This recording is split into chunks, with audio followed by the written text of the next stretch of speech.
তো অনেকেই নবান্ন অথবা উত্তরকন্যা স্কলারশিপের অফলাইন অর্থাৎ তোমরা অনলাইনে ফর্ম ফিল আপ করছো। এবার তোমাদের সমস্যা হচ্ছে তোমরা কিরকম এসএমএস পাবে, তোমাদের যদি টাকাটা ঢুকে যায় তোমরা এসএমএসটা কিরকম পাবে।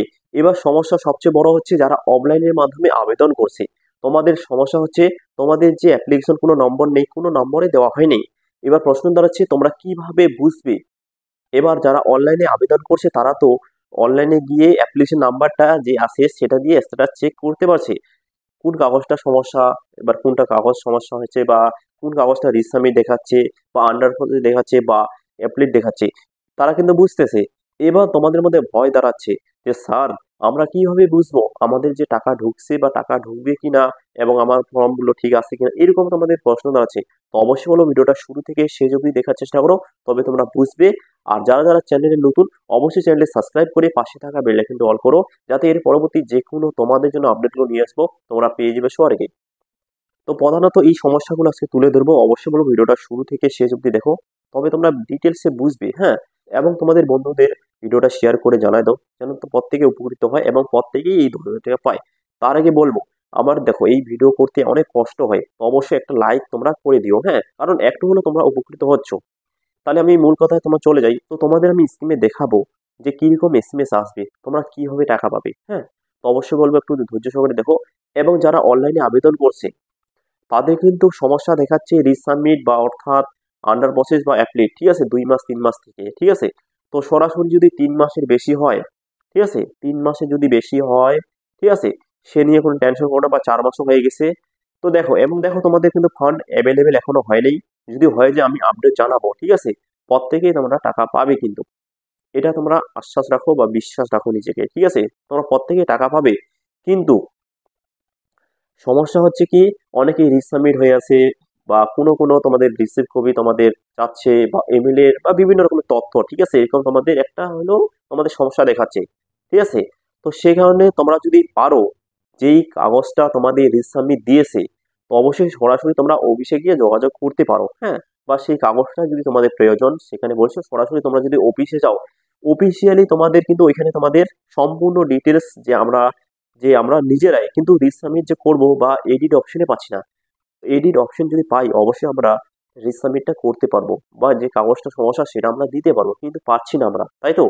এই কারণে বলবো যাদের এরকম মিনিমাম সময় ধরে আসে, তো তারা সরাসরি তোমরা যদি অফিসে যাও অবশ্যই হয়ে যাবে, ঠিক আছে। তারপরে স্ট্যাটাস চেক করো, 2 একে হবে না কিন্তু সময় লাগবে। হ্যাঁ, তো দেখো যে মূল কথা হচ্ছে যারা অফলাইনে আবেদন করছে, যারা কলেজে এবং যে স্কুল লাইফে, ঠিক আছে, কলেজ হোক বা বিশ্ববিদ্যালয় বিভিন্ন রকমের যে যারা যে কোনো ক্লাসে পড়ুক কলেজ বা স্কুল, ঠিক আছে। এবার প্রশ্ন আছে যারা অনলাইনে আবেদন করছে বা রিনিউয়াল করছে তাদের সমস্যা আছে। এবার দেখো তোমরা ভয় পাচ্ছ, রিনিউয়াল তোমাদের কিন্তু একটা প্লাস পয়েন্ট আছে, কারণ দেখো তোমরা রিনিউয়াল যে করছো অর্থাৎ তোমরা অফলাইনে জমা দিছো, সেখানে কিন্তু যে অফিসার গুলো আছে তোমাদের কিন্তু কাগজপত্রগুলো প্রত্যেকটা দেখে দেখে নিছে, ঠিক আছে, একদম ফেস টু ফেস।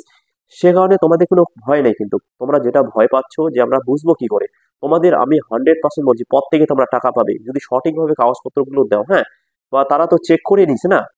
এবার তোমাদের কিন্তু সেখানে যদি নাম্বার না দিয়েও থাকো, ধরে নাও অ্যাপ্লিকেশন তোমরা অ্যাপ্লাই করছো অনলাইনে রিনিউয়াল জমা দিছো অফিসে গিয়ে, ধরে নাও কোনো কারণে তোমার কি হয়েছে নম্বর দেওয়া হয়নি, ঠিক আছে, বা দিছো সেখানে তারা দেখে নেই। এবার প্রশ্ন দাঁড়াচ্ছে তোমরা কিভাবে বুঝবে, ঠিক আছে, যে তোমরা কিরকম ভাবে বুঝবে তোমার টাকা ঢুকছে, ঠিক আছে। তো দেখো তোমাদের যে ব্যাংকের বই যে আছে, ব্যাংকের বইয়ের সাথে কিন্তু বর্তমান জেনারেশনে মোবাইল, তো যে ব্যাংকের পাসবইটা আছে তোমরা যে নাম্বারটা লিঙ্ক করছো, হ্যাঁ, তো অবশ্যই তোমরা সরাসরি যদি তোমাদের সেখান থেকে টাকাটা অ্যাভেলেবেল করা হয়, তো অবশ্যই তোমাদের ব্যাংক অ্যাকাউন্টের মাধ্যমে তোমরা বুঝে যাবে এবং তোমাদের নাম্বারে যে মোবাইল ফোন নাম্বারটা দিয়েছো সেখানে সরাসরি তোমরা একটা এসএমএস পেয়ে যাবে। তো অবশ্যই তোমরা এসএমএসটা স্ক্রিনে দেখে নাও, তোমাদের কিন্তু এইরকমই তোমাদের এসএমএস আসবে প্রত্যেকের ক্ষেত্রে, শুধু অফলাইনে যারা ফর্ম ফিল আপ করছে তাদের না, যারা অফলাইনের মাধ্যমেও ফর্ম ফিল আপ করছে, অনলাইন অর্থাৎ অফলাইন দুইটারই এইরকম এসএমএস আসবে। তো অবশ্যই আশা করি তোমাদের যে প্রসেস তোমরা বুঝে গেছো কীরকম মেশিন আসবে।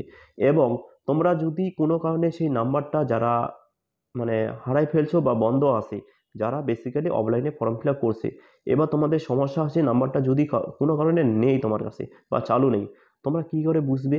তো অবশ্যই বলবো তোমরা কিন্তু ব্যাঙ্ক অ্যাকাউন্টটা যে চালু আছে অবশ্যই চালু রাখতে হবে কিন্তু, সরাসরি তোমরা ব্যাংকে গিয়ে যোগাযোগ করতে পারো যে তোমরা 10,000 টাকা যে ঢুকছে কিনা।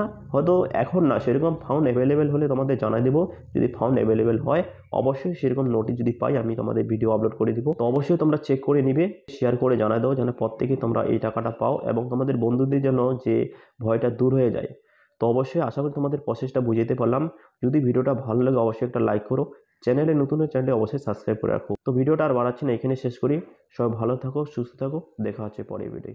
ধন্যবাদ সবাইকে।